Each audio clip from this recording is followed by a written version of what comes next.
Yeah, hey guys, playing some hypers in this video. Just gonna do a live video to see how it goes. I folded my first two buttons, 9-3 off and 8-4 off. I think it's definitely like the wrong idea to open, well, probably the second button. Like, I think it's a bad idea to just open because you folded the first two, but I think after three, like having folded two in a row, like, you have a pretty nitty image, and this guy was open sitting in a lobby that I'm going to make the assumption he's a thinking player because of that. I mean, this is definitely a hand I would normally fold pre-flop, but yeah, for all those reasons, I think opening at that point is good. Maybe any two cards. I mean, I think folding three in a row is a little bit absurd. This is a little weird. It's just like, I don't know his tendencies yet. I assume 30 big blinds, he can flat ace-x out of position some. There's so many gut shots and straight draws and 8x in his range that I'm going to barrel. Whoops. Alright, well, I'm not going to barrel. I'm going to check back. But I think barreling's decent there considering I have some equity with the 4 and the gut shot, but like not amazing equity to be like checking back or anything. I think there's plenty of hands that he can fold to a barrel there. You know, if I knew that he couldn't hand read or something, I think shoving that river isn't all that bad considering his bet size is repping like such thin, like marginal showdown value basically. But yeah, I think the open pre-flop is kind of close. I think the two barrel is kind of close. You know, if you're going to two barrel in that spot, I think you want it to be with a range that contains some equity. You know, I think that's kind of like a loose barreling range, but I think it can be decent. I think, you know, like I said, I probably have a pretty nitty image at that point. But I definitely think there's like a big difference between barreling 9-4 with the 4 of clubs there and 9-4 with like, you know, just like 9-4 of hearts or something. I think it's probably not the best idea to stab complete air basically on a board texture like that in a limp pot. It kind of connects to a limping range. And I'm basically stabbing not much equity when I lead there. So he's opened 2 out of 5. He's limped once. I think flatting's definitely going to be best. I'm not going to ever check fold this flop until I knew that he was just c-betting like the tightest range ever. I should have the best hand here a lot. And probably call a second barrel, but you know, I think it's pretty standard anyways. Like, I would rather call a second barrel than call bet check bet, because like, I just think that's a pretty rarely used bluffing line. Like, I think most of the time someone's going to bluff in that spot, it's going to be as a two barrel and not like bet check, and then like betting the river is just such a, it's like a typically perceived value bet that I think that's a rarely used bluff line that if he had bet the river, I would assume it's going to be a 9 or something slow played a lot, that I would probably check that back. This is kind of weird. I don't want to lead here and get raised, and I don't want to get lead and get floated, so I think I'm just going to check shove. I've got pretty good equity with an open and a straight draw. It should be a board that he would stab a lot, I would think, when checked to. I think that should be alright. Not super excited about it, though. And that's probably about as deep as I would check shove. Like, I was kind of torn between check shoving and check calling.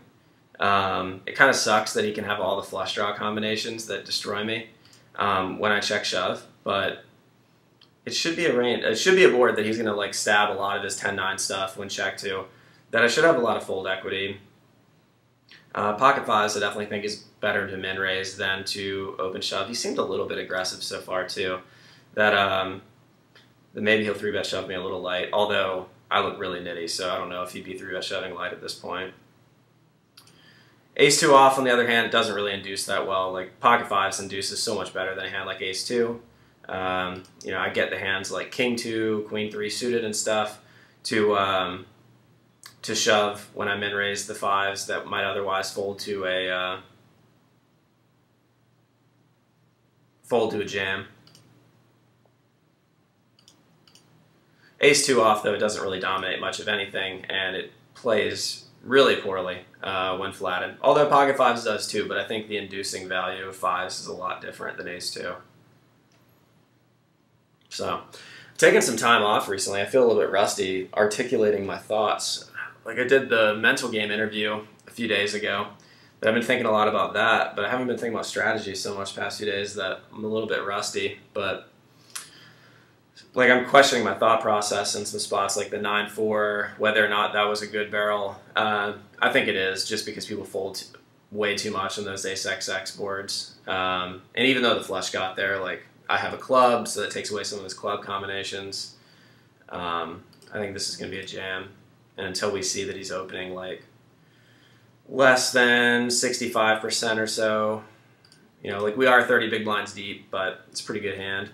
Not a really good, it's, you know, I think the expectation for jamming is going to be better than flatting, and I think ace-8 off just doesn't play very well as a not all-in 3-bet hand. Ace-10 off, again, I'm going to 3-bet shove just because I think that a not all-in 3-bet right after you 3-bet shove is perceived as really strong typically, that I would almost rather do that as a bluff. And ace-10 off, like it doesn't fare that well versus the flatting range, it does induce well, but I think like not knowing, you know, what kind of player this is, I think that, you know, the tendency would just be to flat wider and not 4-bet shove wider, I think, for most players. That I think that he'll probably min-raise call a decent amount still. Like the hands that I really dominate and do well against, I think they'll just min-raise call. Probably not 4-bet shove a ton.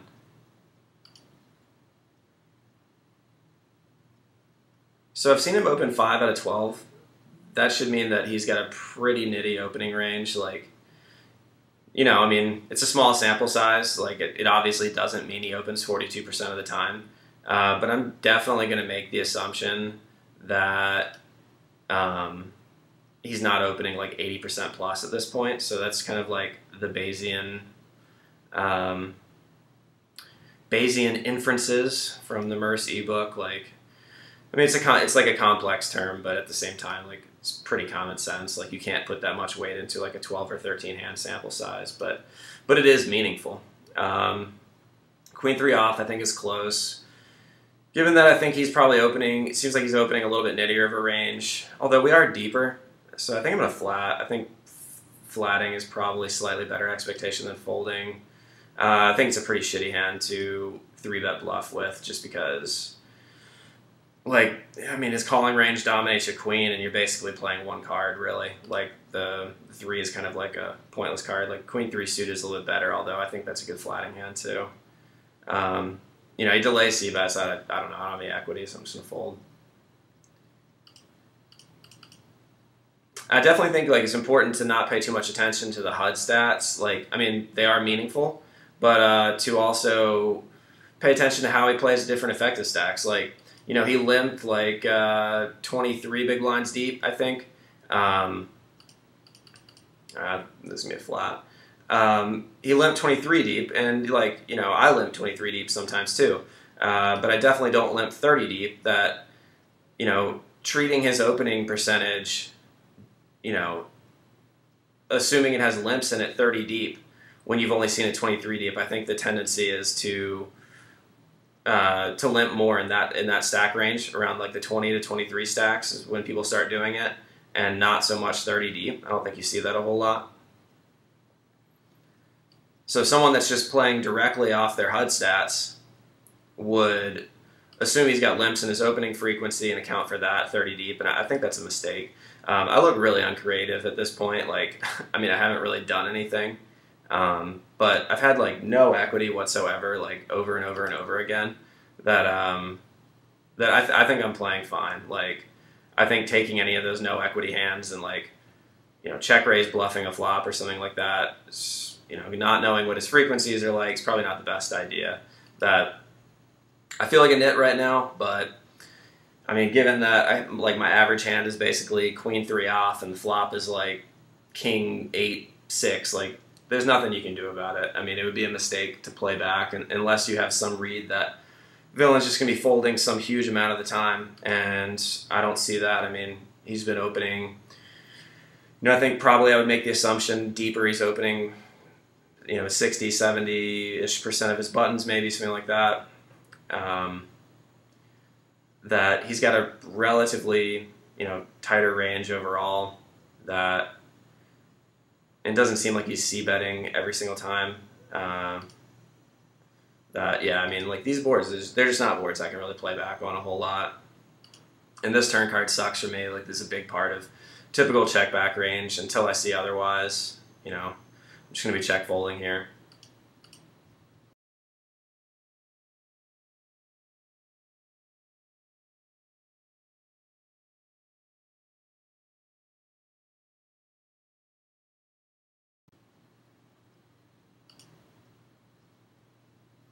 So yeah, he's opened 9 of 17. Limped a few times. What is this? This is fold to 3-bet. Min-raise folded. He's 3-bet 4 of 9, but like again, small sample size. One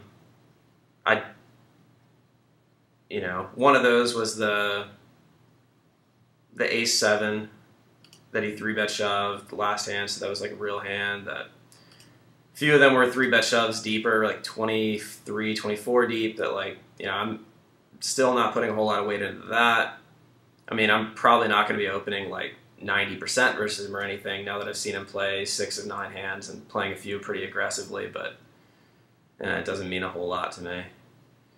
So, I mean, I'm kind of rambling, but like I'm just basically voicing exactly what I'm thinking in game. I mean, so, I think that's worth something for you guys probably then. Like, given that he hasn't seen me c-bet much yet, I'm going to do this. He seems like a thinking player, so I probably wouldn't vary my c-bet size versus him a ton. But he really hasn't seen me do anything that, but yeah, I'm going to increase my size there, and I think that's like a good thing versus fish to do a lot. But versus regs, I think like it's going to tighten up a lot of pieces of their range that you can otherwise get value from. I mean, I think there's like different dynamics you can like level them with in that way too. But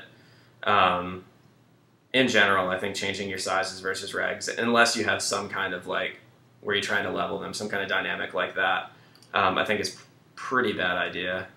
Because like we're not going to take our bluffs and increase our size, which has to work more often. We're not going to take our bluffs and do that on that board texture that hits us out of position calling range so much. Unless we know that it's going to make him knit up a ton. Like, so it's just too many variables that we don't know the answer to. And I think the population tendency is for people to be pretty nitty about it. That I like just maintaining a normal size versus thinking players. And I think for what I've seen from this guy so far, I can assume that of him. Especially with him open and sitting in the lobby. I think that's something like a fair assumption to make. It's pretty rare, at least on lock, that you see a fish open sitting.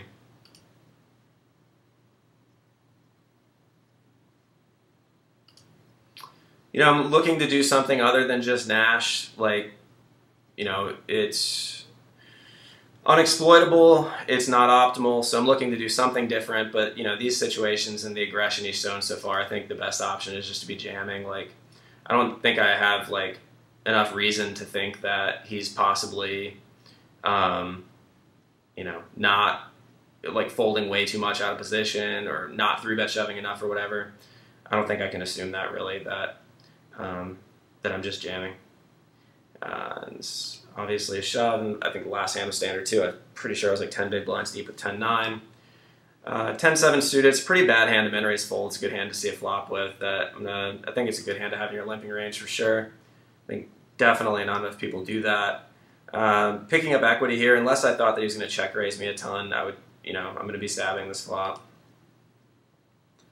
So like, if I thought he was check raising a lot, that's a pretty good hand to have in like a polarized, you would have like a polarized stabbing range of hands that fare well versus check raises, and then hands that check back and realize equity well. And 10-7 would be a good one, along with like a lot of middle pairs and stuff like that. Definitely excited about having a min-raise folding range versus him, just because I think I have come off overly, like, probably pretty nitty throughout these games. I think this is like the bottom of my limping range, basically. he has seemed kind of aggressive versus limps, I guess, but like not enough for me to be like, all right, I need to start trapping and stuff. Man, a check call on this flop, like, I mean, it's going to be like flush draws and queen X and king high. I mean, because I think he's going to raise an ace pre and a 2, like slow playing. So, like, considering I have no equity, I can't imagine he has a hand that would check call this flop and actually fold the turn to a bet. So, like, I'm going to expect to see a queen here a ton. Or a flush. Yeah, that too.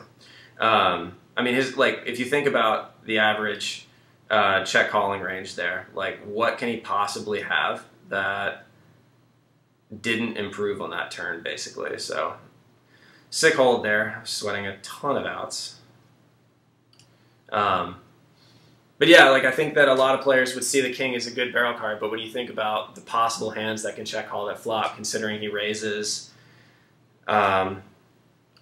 his ace-x pre, and I think we can assume that about him. I'm gonna, God, I can't remember. I'm assuming this is a shove. I mean a call, but I'm gonna just double check real quick. It's just been a while since I played. Ooh, 5.9. All right, I'm gonna fold. Pretty close.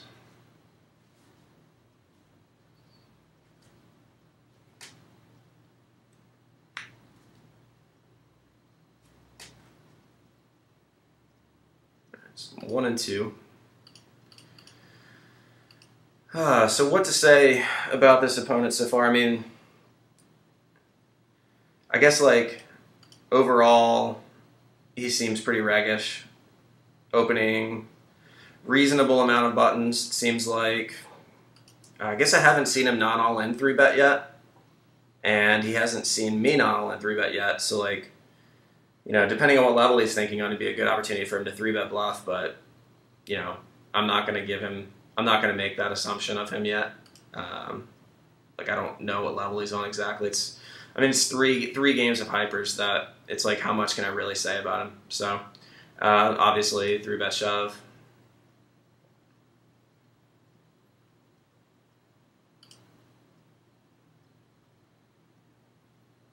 I think definitely still a good board to c-bet.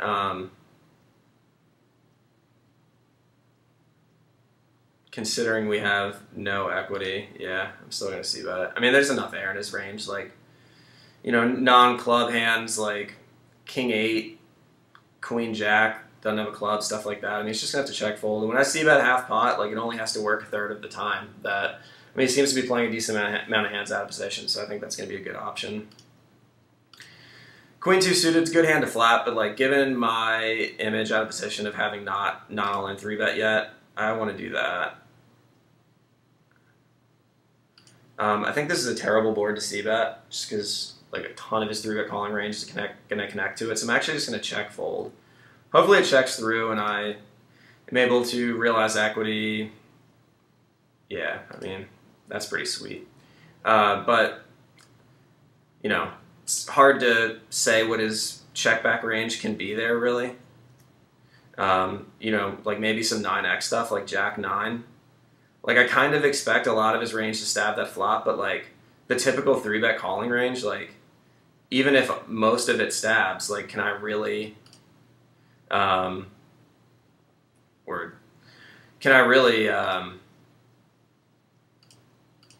continue? Can I check shove, which is basically my only option, I think, on that flop. I mean, unless he bets, like, ridiculously small. But anyways, he shows aces there, which I think is really interesting. That he checks back that flop. I mean, I think it's a good check back, really, like, if you think about it. I mean, basically, I think the common perception of a good thinking reg checking that board, a good but not great thinking reg, is that they're going to be check folding a ton. I mean, if I knew that his entire range was betting when check to, or like all his bluffs are betting when check to or something, like, I think that checking all your value and even all your draws there is going to be the best option because you can just check shove it. But he doesn't know that about me. So I think he can fairly assume that I'm just going to be check folding a ton, which is definitely true. Like, I'm playing exploitively in that way because I think most regs don't pick up on it, don't do anything about it. that I really like his check back there, even though it looks kind of ridiculous. I think it's a really good play.